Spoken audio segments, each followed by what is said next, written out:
नमस्कार दोस्तों, आपके अपने YouTube चैनल में मैं आपका बहुत-बहुत स्वागत करता हूँ। आज की इस वीडियो में हम चर्चा करेंगे कि इंट्राडे में सफलता का राज़ क्या है? ये क्वेश्चन मुझसे काफ़ी व्यूअर्स पूछते हैं कि हम इंट्राडे में सक्सेसफुल होना चाहते हैं, हम इसे अपना करियर बनाना चाहते हैं। आप हमें बताइए कि जो इंट्राडे ट्रेडर्स होते हैं, उनकी सफलता का राज़ क्या है?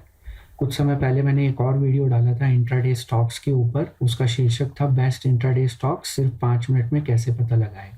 तो इस वीडियो के रिस्पॉन्स में भी मुझे काफ़ी दर्शकों ने कमेंट किया, उन्होंने मुझसे पूछा कि आप हमें बताइए कि इंट्राडे ट्रेडर्स क्या करते हैं, कैसे करते हैं, वो स्टॉक का चयन कैसे करते हैं। और कुछ और दर्शक थे, उन्होंने ये बोला कि आप अपने वीडियोज़ को थोड़ा ना छोटा रखिए और 2 या 3 मिनट का वीडियो रखिए, ज़्यादा से ज़्यादा 5 मिनट का। और साथ ही साथ हम जो है ना इंट्राडे में एक सक्सेसफुल ट्रेडर बनना चाहते हैं। तो दोस्तों मुझे समझ नहीं आया कि मैं उन कमेंट्स का क्या रिप्लाई करूँ। तो आप सफलता का राज तो छोड़िए, लेकिन सबसे जो बेसिक एक जिसको कहते हैं रिक्वायरमेंट होती है इंट्राडे ट्रेडर की, वो होती है पेशेंस, शांति, धैर्य।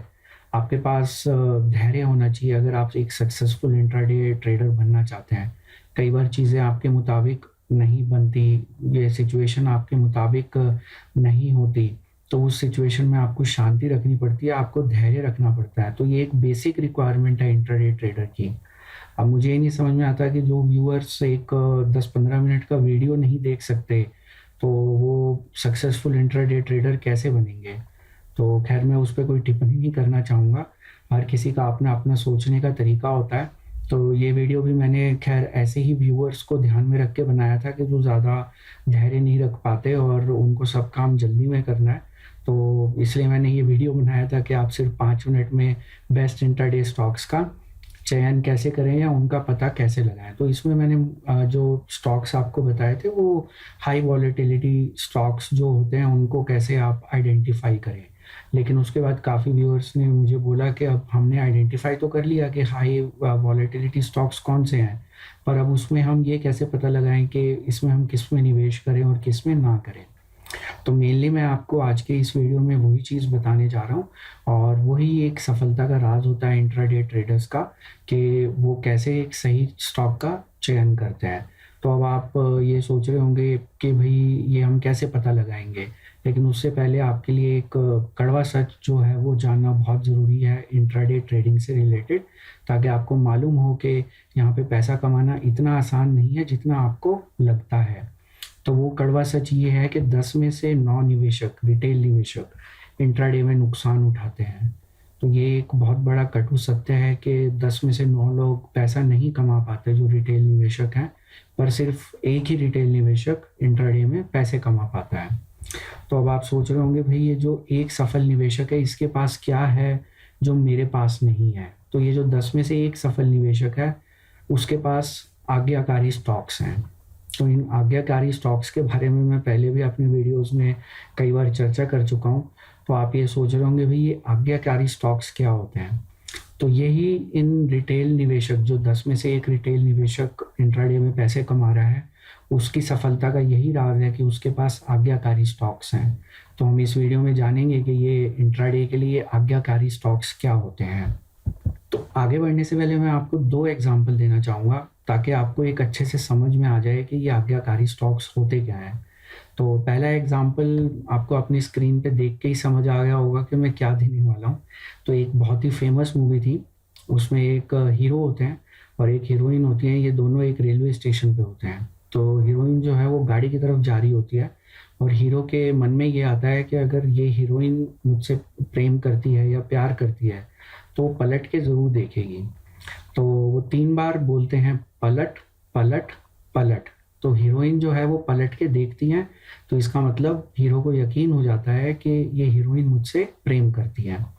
तो दोस्तों अब इसी एग्ज़ाम्पल को हम स्टॉक मार्केट के हिसाब से देखते हैं। ये जो स्टॉक मार्केट है ये भी एक मूवी है, यहाँ पे एक मूवी चल रही है और आप जो ट्रेडर हैं वो इसके हीरो हैं और जो ये स्टॉक्स हैं ये आपकी हीरोइन है। तो जब आप अपने स्टॉक को बोलें, अगर मान लीजिए आपका स्टॉक नीचे से ऊपर जा रहा है, अब आप बोलें कि पलट, पलट, पलट, तो वो एकदम पलट जाए, उसकी डायरेक्शन चेंज हो जाए वो और ऊपर से नीचे आना शुरू हो जाए। तो इसका मतलब ये स्टॉक आपसे प्रेम करता है। तो ये जो हीरोइन है ये आपसे प्रेम करती है। उसी तरह से अगर एक स्टॉक ऊपर से नीचे आ रहा है, और आप 3 बार बोले पलट पलट पलट, तो वो स्टॉक फिर पलट जाए और वो नीचे से ऊपर जाना शुरू कर जाए। तो ये है आज्ञाकारी स्टॉक, मतलब कि आप कहें पलट तो वो पलट जाए, उसकी जो प्राइस मूवमेंट है वो पलट जाए। तो इसलिए मैंने आपको बोला कि आप हैं हीरो और आपका स्टॉक है आपकी हीरोइन, और ये जो स्टॉक मार्केट है ये एक मूवी है। तो यहाँ पे आपको ये पलट पलट पलट वाला रूल जो है ये आपको फॉलो करना पड़ेगा कि क्या आपके स्टॉक आपकी बात मान रहे हैं या नहीं मान रहे। यहाँ एक और दूसरा एग्जाम्पल हम सर्कस का लेते हैं। आपने रिंग मास्टर देखा होगा, जो कि जानवर जो होता है उनको अपनी उंगलियों पे नचाता है। तो कोई भी जानवर हो, कितना ही खूंखार हो, कितना ही खतरनाक हो, लेकिन वो रिंग मास्टर की बात जरूर मानता है। उसी तरीके से क्या है कि आप ट्रेडर जो हैं वो आप रिंग मास्टर हैं, और ये स्टॉक मार्केट जो है एक ये सर्कस चल रहा है, और उसके अंदर जो ये स्टॉक्स हैं ये आपके जानवर हैं। अब ये जानवर जो हैं ये काफ़ी खुखार है, खतरनाक है। ये क्या करते हैं कि 10 में से 9 निवेशकों का पैसा खा जाते हैं और सिर्फ एक निवेशक की बात मानते हैं, जो कि रिंग मास्टर, जिसको हम रिंग मास्टर कह सकते हैं। तो आपको इस सर्कस का रिंग मास्टर बनना पड़ेगा अगर आपको एक सफल इंट्राडे ट्रेडर बनना है। और यही इंट्राडे ट्रेडर की सफलता का राज है कि वो अपनी मूवी में हीरो है और अपने सर्कस में वो रिंग मास्टर है। और ऐसा सिर्फ 10 में से एक ही रिटेल निवेशक कर पाता है। तो आपको भी उसी एक की लिस्ट में आना है। आपको 9 की लिस्ट में नहीं रहना, आपको उस एक के लिस्ट में आना है। और उस एक के लिस्ट में आने के लिए आपको क्या करना है वो मैं आपको इस वीडियो में बताऊंगा। तो अब ये काफ़ी साफ हो चुका है कि आज्ञाकारी स्टॉक्स क्या होते हैं। तो आज्ञाकारी स्टॉक्स वो होते हैं जो आपका कहना माने। कहना माने का मतलब कि जब आप बोलें कि अब इसका प्राइस रिवर्स होने वाला है, जब आपके दिमाग में आए कि इसका प्राइस रिवर्स होने वाला है, प्राइस रिवर्स हो जाए। लेकिन अगर वो प्राइस रिवर्स नहीं होता तो इसका मतलब ये स्टॉक्स आपकी बात नहीं मान रहे, ये स्टॉक्स आपसे प्रेम नहीं करते। जो स्टॉक आपसे प्रेम नहीं करता आप उसको छोड़ दीजिए, एक नया स्टॉक ढूंढिए, और वो स्टॉक ढूंढिए जो आपसे प्रेम करता है, जो आपकी बात माने, या जो आपका आज्ञाकारी स्टॉक हो। तो अब आप सोचेंगे कि भाई ये आज्ञाकारी स्टॉक्स का चयन कैसे करें। तो ये भी मैं आपको बताता हूँ। यहाँ 2 तरीके होते हैं। अब ये दोनों तरीके बताने से पहले मैं आपको बताना चाहूँगा, इन तरीकों में जो आपके लिए समस्या होती है वो ये होती है, वो वही उसी तरीके की समस्या है जो आप से अगर कोई पूछा जाए कि भी पहले मुर्गी आई या पहले अंडा आया। तो जिस तरह आप इस क्वेश्चन का जवाब नहीं दे सकते, उसी तरह आप इन 2 तरीकों में जो है उसमें भी समस्या है, उसमें भी मुसीबत है। क्या मुसीबत है वो मैं आपको बताता हूँ। तो जैसे पहला तरीका क्या है कि उसमें आप पहले टेक्निकल इंडिकेटर्स का चयन करते हैं, उसके बाद जो है आप स्टॉक्स को चुनते हैं इंट्राडे ट्रेडिंग के लिए। जबकि दूसरे तरीके में आप देखेंगे कि सबसे पहले आप स्टॉक्स का चयन करेंगे और उसके बाद उन स्टॉक्स के बेसिस के ऊपर आप कौन से टेक्निकल इंडिकेटर्स उन स्टॉक्स पे फिट बैठते हैं, आप उन टेक्निकल इंडिकेटर्स का चयन करेंगे। तो अगर मुझे एक सिंपल भाषा में कहना है तो मैं ये कहूँगा कि भाई अगर आपको एक सक्सेसफुल इंट्राडे ट्रेडर बनना है ना, तो आपके टेक्निकल इंडिकेटर्स और स्टॉक्स की कुंडली आपस में मैच होनी चाहिए। तभी आपकी कुंडली, उसमें जो है पैसे आपकी कुंडली में लिखे होंगे अगर इन दोनों की कुंडली आपस में मैच करेगी। अगर इन दोनों की कुंडली आपस में मैच नहीं करेगी तो आपकी कुंडली में भी पैसों का नुकसान ही होगा, आपकी कुंडली में पैसों का लाभ नहीं होगा। तो ये बहुत ज़रूरी है कि आप पहले इन दोनों की कुंडली मिलाएं, स्टॉक्स की और टेक्निकल इंडिकेटर्स की। इन दोनों की कुंडली आपने मिला दी तो आपकी कुंडली में अपने आप ही पैसे आ जाएंगे। तो अब मैं आपको बताता हूँ कि जो प्रॉब्लम है वो कहाँ पे होती है। तो जैसे पहला तरीका जो है वहाँ पे आप पहले टेक्निकल इंडिकेटर्स का चयन करते हैं। अब टेक्निकल इंडिकेटर्स का चयन करने के बाद जब आप स्टॉक्स का चयन करेंगे, तो जैसे मैंने आपको जो इस वीडियो का एक दूसरे इंट्राडे वाले वीडियो का जो लिंक आपको इस वीडियो में दिखाया है, उसमें मैंने एक हाई वॉलेटिलिटी स्टॉक्स दिखाए थे निफ्टी 100 के। तो वो जो स्टॉक्स हैं उनका काउंट, जिनका वॉलेटिलिटी 1.5 या 2% से ज़्यादा रहती है, वो काउंट ज़्यादा नहीं होता, 10 या 15 स्टॉक होते हैं। अब पहले तरीके में क्या प्रॉब्लम है कि अगर आपने मान लीजिए पहले टेक्निकल इंडिकेटर्स का चयन कर लिया, उसके बाद आप स्टॉक्स को उसमें फिट करने की कोशिश करेंगे उन टेक्निकल इंडिकेटर्स में, क्योंकि टेक्निकल इंडिकेटर्स यहाँ पे बहुत महत्वपूर्ण है, जो आपको बताएंगे कि आपको कब बेचना है, कब सेल करना है। तो अगर ये जो स्टॉक्स आपने फिर उसके बाद चयन किया, हाई वॉलेटिलिटी स्टॉक्स, हो सकता है कि उनमें से कोई भी स्टॉक इन जो टेक्निकल इंडिकेटर्स की लिस्ट आपने तैयार करी है उसमें फिट ना बैठे। तो अब उस केस में आप क्या करेंगे? आपके लिए तो दुविधा होगी, क्योंकि हाई वॉलेटिलिटी जो है ये एक बहुत बड़ा बेसिक रिक्वायरमेंट है, एक बहुत बड़ी बेसिक रिक्वायरमेंट है इंट्राडे स्टॉक्स के लिए। तो अगर मान लीजिए आपने पहले टेक्निकल इंडिकेटर सेलेक्ट कर लिए, बाद में आपके कोई भी हाई वॉलेटिलिटी स्टॉक आपके इंडिकेटर्स में फिट नहीं हुआ, तो आपको फिर दूसरे स्टॉक्स के ऊपर संतोष करना पड़ेगा, और वो स्टॉक्स हो सकता है कि इतने हाईली वॉलेटाइल ना हो, तो वहां पे आपके मुनाफे पे इम्पैक्ट या उस पर असर पड़ सकता है। कम मुनाफे के ऊपर आपको संतोष करना पड़ेगा।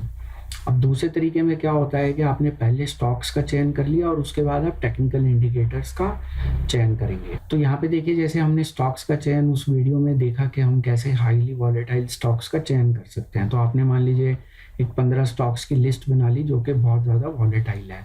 अब आपको एक एक स्टॉक के ऊपर देखना पड़ेगा कि कौन से टेक्निकल इंडिकेटर्स उस स्टॉक पे फिट बैठते हैं। अब ये भी एक अपने आप में बहुत बड़ी एक्सरसाइज है। मतलब आपको सुनने में आसान लग रहा होगा, लेकिन आपको मैं बता दूं कि 100 से ज़्यादा टेक्निकल इंडिकेटर्स हैं। चलिए उसमें आपने 60-70 निकाल भी दिए जो ज़्यादा नोन नहीं है, फिर भी 15-20 या 30 टेक्निकल इंडिकेटर्स को एक स्टॉक पे टेस्ट करना, और टोटल नंबर ऑफ स्टॉक्स अगर आपकी लिस्ट में 15 हैं, तो ये भी एक मतलब जिसको कह लीजिए कि माउंट एवरेस्ट पे चढ़ने के बराबर है। तो यहाँ पे भी आपको ये कुंडली मिलाना काफ़ी मुश्किल हो जाएगा आपको स्टॉक्स और टेक्निकल इंडिकेटर्स की। तो ये जैसा कि मैंने आपको कहा कि ये उसी तरह का डायलेमा है कि पहले अंडा या पहले मुर्गी। तो इसी तरीके से आप के लिए भी एक बहुत दुविधा का काम है कि आप पहले टेक्निकल इंडिकेटर सेलेक्ट करें या पहले स्टॉक्स का चयन करें। तो मैं जो हूँ, मैं पहला तरीका इस्तेमाल करता हूँ। तो मैं आपको बताता हूँ मैं क्या करता हूँ। तो दोस्तों, पहली स्टेज में क्या है कि जो 100 से ज़्यादा मैंने आपको बताया टेक्निकल इंडिकेटर्स होते हैं, उसमें मैं पहले छांटता हूँ कि कौन से ऐसे टेक्निकल इंडिकेटर्स हैं जो इंट्राडे के लिए उपयोगी हैं। मैं सारे 100 के 100 नहीं देखता, ये मैं आपको ऑनेस्टली बता देता हूँ, पर मैं जैसे अपने पहले वाले वीडियोस में बता चुका हूँ कि मैं नए नए टेक्निकल इंडिकेटर्स ट्राई करता रहता हूँ, और उसके अंदर कभी मालूम नहीं होता कि कौन सा इंडिकेटर कहाँ फिट बैठ जाए। तो अगर आप 100 की लिस्ट ना भी माने, तो आप फिर भी मान के चल सकते हैं कि 30 या 35 में से आपको 4 या 5 टेक्निकल इंडिकेटर्स का चयन तो करना ही पड़ेगा जो इंट्राडे के लिए उपयोगी है। अब यहाँ पे उपयोगी का मतलब है कि आपको यहाँ पे प्रोबेबिलिटी हाई लग रही है कि ये जो 4 या 5 टेक्निकल इंडिकेटर्स हैं जिन स्टॉक्स का मैं अब चयन करूंगा, उनमें ये फिट बैठ जाएंगे। तो इस गोल्डन रूल को हमेशा याद रखिए कि आपके टेक्निकल इंडिकेटर्स और स्टॉक्स की कुंडली आपस में मैच करनी चाहिए, तभी आपकी कुंडली में पैसा आएगा। नहीं तो ये बड़ी दिक्कत का काम है। अगर कहीं पे कुछ गड़बड़ हो गई तो फिर वहाँ पे तो बहुत मुश्किल हो जाएगी। तो आपने अब यहाँ पे स्टेज 2 में 5 टेक्निकल इंडिकेटर्स का चयन कर लिया जो आपको लगता है कि इंट्राडे के लिए उपयोगी है। अब तीसरी स्टेज में आप क्या करेंगे कि जो स्टॉक्स आपने एनालिसिस के लिए शॉर्ट लिस्ट किया है, तो जैसा कि मैंने आपको पहले वाले वीडियो में बताया था कि आपको सिर्फ वॉलेटाइल स्टॉक्स जिनकी वॉलेटिलिटी 2% से ज़्यादा है, या अगर आपको 2% में ज़्यादा कोई अच्छा स्टॉक नहीं मिलता, तो आप बिल्कुल लिमिट में 1.5% तक का भी लिमिट ले सकते हैं, लोअर लिमिट, लेकिन इससे नीचे नहीं जा सकते आप। तो 2 या 1.5% से ऊपर जिन स्टॉक्स की वॉलेटिलिटी है, उनके हर स्टॉक को आपको इन 5 टेक्निकल इंडिकेटर्स पे टेस्ट करना पड़ेगा। ये टेस्टिंग करने के बाद आपके पास एक अंतिम सूची तैयार हो जाएगी। लेकिन इतना आसान कार्य है नहीं जितना आपको यहाँ पे लग रहा है। हो सकता है मैं थोड़ा ज़्यादा आसान तरीके से आपको बता रहा हूँ, लेकिन ये काफ़ी मुश्किल कार्य होता है, और मुझे मालूम है कि इसमें कितना समय लगता है, और क्योंकि मैं इस पर समय काफ़ी व्यतीत करता हूँ, तो इसलिए मुझे मालूम है कि ये काफ़ी मुश्किल कार्य है, लेकिन आपको करना पड़ेगा अगर आपको एक सफल इंट्राडे ट्रेडर बनना है। तो अब अंतिम सूची में मैं आपको स्टॉक्स की अपनी सूची तो शेयर नहीं कर सकता, पर कमोडिटी की मैं आपके साथ शेयर कर सकता हूँ कि अभी इस समय मेरी सूची में कौन कौन सी कमोडिटीज़ हैं। तो उसमें सबसे पहले नंबर पे है क्रूड ऑयल। क्रूड ऑयल में जो मेरा सक्सेस रेट है वो 100% है। मतलब वो पलट वाला हिसाब आप याद रखिए यहाँ पे। तो जैसे ही मैं पलट पलट पलट करता हूँ तो क्रूड ऑयल पलट जाता है। जैसे ही वो नीचे आता है, जब मैं पलट पलट पलट बोलता हूँ तो फिर ऊपर चला जाता है। तो ये बिल्कुल मतलब मेरी हीरोइन है ये, और इसका और मेरा काफ़ी अच्छा जो है रोमांस है क्रूड ऑयल के साथ। हम दोनों की जोड़ी काफ़ी मतलब सुपर हिट है। तो जैसे मैं हीरो हूँ और ये हीरोइन है, और हम दोनों बिल्कुल मतलब हमारी अंडरस्टैंडिंग काफ़ी अच्छी है, मेरी क्रूड ऑयल के साथ काफ़ी अच्छी अंडरस्टैंडिंग है। दूसरे नंबर पे आता है जो दूसरी हीरोइन है मेरी, वो है कॉपर, जिसके अंदर मेरी सक्सेस रेट जो है वो 90% है। तो ये कभी कभी मेरी बात नहीं मानता, तो होता है, चलता है, दुनिया है, तो इसमें मैं बुरा नहीं मानता, लेकिन 90% भी कोई कम नहीं है सक्सेस रेट, ये भी काफ़ी अच्छा है, मजाक की बात अलग है। तो इसमें कॉपर में मेरा 90% जो है सक्सेस रेट रहता है। लेड में भी मेरा 90% सक्सेस रेट रहता है, और निकल में मेरा जो रेट है सक्सेस का वो 80% है। निकल को मैं एज ए, जिसको कह लीजिए कि एक स्टैंड बाय कॉमोडिटी रखता हूँ एनालिसिस के लिए, या जिसको कह लीजिए ट्रेड के लिए, क्योंकि 80% मेरे हिसाब से ज़्यादा अच्छा रेट नहीं है। मेरे हिसाब से 90 या 100% वाली जो कॉमोडिटीज़ हैं उनके अंदर ट्रेड करने में ज़्यादा फ़ायदा है। तो निकल फिर भी मैंने लिस्ट में इंक्लूड किया। अभी 80% है इसका रेट, और मैं अभी इस पे फाइंड आउट कर रहा हूँ कि मुझे कुछ टेक्निकल इंडिकेटर्स देखने पड़ेंगे कि कहाँ पे गड़बड़ हो रही है, कहाँ पे मेरे से कमी हो रही है, क्यों मैं इसको 100% नहीं कर पा रहा। पर 90 और 100% जो है ये काफ़ी अच्छा रेशो है, और इस रेशो में अगर आप कोई फाइंड आउट कर लेते हैं कमोडिटी या स्टॉक, तो मेरे ख्याल से आप एक सक्सेसफुल जो है इंट्राडे ट्रेडर बन सकते हैं। अब मैं आपको यहाँ एक चीज़ बताना चाहूँगा कि जो लिस्ट मैं आपको बता रहा हूँ, मैं आपको बिल्कुल नहीं कह रहा कि आप इस लिस्ट को फॉलो करिए। ये सिर्फ मेरे टेक्निकल इंडिकेटर्स के ऊपर, मेरी स्टडी के ऊपर ये जो मैचिंग है, ये या जो सक्सेस रेट है, ये मेरे एनालिसिस के ऊपर बैठ रहा है। इतना या इतना सक्सेस रेट मेरे एनालिसिस के ऊपर आ रहा है। हो सकता है कि कोई और इस तरह का एनालिसिस करे, शायद वो भी सेम टेक्निकल इंडिकेटर्स यूज़ करे, लेकिन एक रीडिंग जो है शायद कंक्लूजन में हर कोई अलग अलग होता है। अगर आप एक ही चार्ट मुझे दिखाएंगे, मेरा कंक्लूजन अलग होगा, आप खुद देखेंगे आपका कंक्लूजन अलग होगा, आप दो और व्यक्तियों को दिखाएंगे उनका कंक्लूजन अलग होगा। तो हर किसी का कंक्लूजन अलग होता है। सेम चार्ट होता है, सेम पैरामीटर होते हैं, सेम चीज़ दिखाई दे रही होती है, पर अगर आप 5 लोगों को दिखाएंगे, हर किसी का कंक्लूजन अलग अलग होता है। तो मैं आपको बिल्कुल सलाह नहीं दे रहा कि आप मेरी बताई गई इन कमोडिटीज़ में निवेश करें। आप अपना एनालिसिस खुद करें, आप खुद फाइंड आउट करें कि आपके लिए कौन सी सूची सही बैठती है। ये चार्ट मैंने सिर्फ आपको एक एजुकेशन और इन्फॉर्मेशन पर्पस के लिए दिखाया है, ताकि आपको मैं बता सकूं कि जो भी मैं आपको बता रहा था कि स्टडी कैसे करनी है, तो उसका क्या नतीजा था। अब ये जो लास्ट में है ये अस्वीकृत सूची है, इसका मतलब कि ये जो तीनों कमोडिटीज़ हैं ये मेरा कहना बिल्कुल भी नहीं मानती। ये मतलब ये स्कूल में जैसे वो शैतान बच्चे होते हैं थोड़े, ये उस तरह के बच्चे हैं। ये अगर आप सोचें कि ये ऊपर जाएंगे तो ये नीचे चले जाते हैं, आप सोचेंगे नीचे जाएंगे तो ये ऊपर चले जाते हैं। पर फिर मैं कहूँगा होता है, चलता है, दुनिया है। तो यहाँ पे आप ऐसा नहीं कर सकते कि आप अगर 7 या 8 कमोडिटीज़ एनालाइज कर रहे हैं तो आप सातों आठों में बिल्कुल एक्यूरेटली प्रिडिक्ट कर पाएंगे। ऐसा कोई भी नहीं कर सकता। अगर कोई क्लेम करता है कि मैं 8 कमोडिटीज़ या 7 कमोडिटीज़ में प्रिडिक्शन दूंगा और सातों मेरी सही होंगी, तो वो आपको झूठ बोल रहा है। मैं आपको ईमानदारी से बता रहा हूँ कि ये 3 कमोडिटीज़ मुझे नहीं समझ में आ रही आजकल। ऐसा नहीं कि आगे नहीं आएंगी, मैं ऐसा बिल्कुल नहीं कह रहा, मैं इनके ऊपर काम कर रहा हूँ, मैं देख रहा हूँ कि कहाँ पे मेरी एनालिसिस में गड़बड़ है, कहीं तो कुछ गड़बड़ है जो मैं पकड़ नहीं पा रहा हूँ। मैं कोशिश करूँगा कि उसको जल्दी पकड़ पाऊँ, पर जब तक मेरे पास 3 या 4 अच्छी कमोडिटी हैं ट्रेड करने के लिए, मुझे इतनी टेंशन लेने की ज़रूरत नहीं है। तो मैं इन कमोडिटीज़ के ऊपर अलग से काम कर रहा हूँ, लेकिन अभी ये जो है ये मेरी अस्वीकृत सूची में है। इनको अभी मैं इनको देखता भी नहीं हूँ, सिर्फ एनालिसिस के लिए चेक करता हूँ, बट ट्रेडिंग के दौरान मैं इनको देखता भी नहीं, क्योंकि मैं इनकी मूवमेंट को नहीं समझ पा रहा हूँ, और कोशिश कर रहा हूँ कि इनकी मूवमेंट को मैं समझ पाऊँ। तो जैसा मैंने आपको बताया कि कमोडिटी की लिस्ट मैंने आपके साथ शेयर किया, पर स्टॉक्स की लिस्ट मैं आपके साथ नहीं शेयर कर सकता। तो यहाँ पे मैं एक आपको एक गुप्त सफल रिटेल इंट्राडे ट्रेडर है, उनका एक कोट जो मुझे काफ़ी पसंद है, मैं आपको बताना चाहूँगा। तो उनका ये कोट है कि हम हर रोज़ अपने इंट्राडे स्टॉक्स कपड़ों की तरह नहीं बदलते। तो ये एक बहुत ही गहरी बात है। अगर इसका जो मुझे कंक्लूजन लगता है वो ये लगता है, वो ये कहने की कोशिश कर रहे हैं कि ज़्यादातर जो इंट्राडे ट्रेडर होते हैं, जो रिटेल इंट्राडे ट्रेडर होते हैं, वो डेली बेसिस पे एक नया स्टॉक फाइंड आउट करने की कोशिश करते हैं इंट्राडे के लिए, जो कि सही नहीं है। इनके कहने का मतलब ये है कि अगर आपने एक स्टॉक के प्राइस की मूवमेंट को कैप्चर कर लिया और आप उसका जो मूवमेंट है आप वो फिर आप वही याद रखिए, पलट पलट पलट। अगर वो वाला फॉर्मूला आपका कामयाब हो जाता है तो आप उस स्टॉक को मत छोड़िए। चाहे आपको मुनाफा कम हो लेकिन आप उस स्टॉक को पकड़ के रखिए, क्योंकि आपने उस स्टॉक की नब्ज पकड़ लिया। अब आप उस स्टॉक को तब तक पकड़ के रखिए जब तक वो आपकी बात मान रहा है। जिस दिन वो मानना बंद कर दे आप उस स्टॉक को छोड़ दीजिए इंट्राडे के लिए।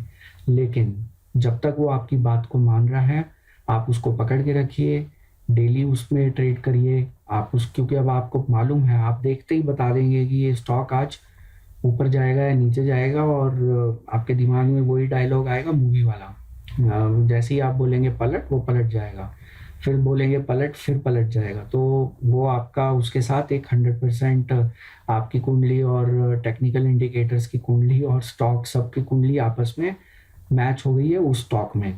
तो जो स्टॉक आपने इस तरह से आइडेंटिफाई किया है आप उसको बिल्कुल भी ना छोड़ें, उसको पकड़ के रखें और उसको तब तक पकड़े रखें जब तक वो आप बिल्कुल एब्रप्टली बिहेव करना नहीं शुरू करता, मतलब वो आपकी बात नहीं मानता। तो दोस्तों आज के वीडियो में मैंने आपको थोड़ा एक अलग तरीके से समझाने की कोशिश की है। ये मेरा एक नया प्रयास है। अगर आपको ये प्रयास अच्छा लगा हो तो आपकी स्क्रीन पे इस समय ऊपर यहाँ पे एक पोल दिख रहा होगा कि आपको ये प्रयास पसंद आया या नहीं। मैंने इसको थोड़ा वीडियो को इंटरेक्टिव बनाने की कोशिश की, तो थोड़ा इसमें फन एलिमेंट लाने की कोशिश की। मुझे उम्मीद है कि आपको ये प्रयास अच्छा लगा होगा। अगर आपको ये प्रयास अच्छा लगा तो यहाँ ऊपर जो कॉर्नर में इस समय आपके पोल का जो ऑप्शन दिख रहा है आप उसमें हाँ या ना में अपना जवाब दे सकते हैं, अपना मत दे सकते हैं। अगर आपको नहीं भी पसंद आया तब भी आप उसमें ना को क्लिक करिए ताकि मुझे पता लगे कि आपको ये प्रयास अच्छा लगा या नहीं लगा। तो मुझे उम्मीद है कि आप इस पोल में ज़रूर पार्टिसिपेट करेंगे और इस पोल का रिजल्ट जो है वो मैं आपसे एक आने वाले वीडियो में शेयर करूँगा। अगर आपने यहाँ पे हाँ में मेजॉरिटी में जवाब दिया तो मैं इस तरह की प्रेजेंटेशन जिसमें भी थोड़ा सा फन एलिमेंट और थोड़ा सा और आसान तरीके से आपको समझाने का तरीका मैं और इस पे काम करूँगा ताकि आप अच्छे से समझ पाएँ और मैं अच्छे से समझा पाऊँ। तो दोस्तों मुझे उम्मीद है कि आपको ये वीडियो पसंद आया होगा। अगर आपको ये वीडियो पसंद आया तो इस वीडियो के नीचे दिए गए लाइक आइकन पे ज़रूर क्लिक करें। अगर आप इस चैनल को ग्रो करने में अपना सहयोग देना चाहते हैं तो इस समय स्क्रीन पे दिखाए गए सब्सक्राइब ऑप्शन पे आप ज़रूर क्लिक करें या नीचे दिए गए सब्सक्राइब बटन को ज़रूर दबाएं। उसके साथ दिए गए बेल नोटिफिकेशन को क्लिक करना ना भूलें, उससे आप सभी वीडियो सबसे पहले देख पाएंगे। मैं आपसे ये भी अनुरोध करूंगा कि आप इस वीडियो के शुरू में दिए गए डिस्क्लेमर को ज़रूर पढ़ें और इस वीडियो को देखने के लिए आपका बहुत बहुत धन्यवाद।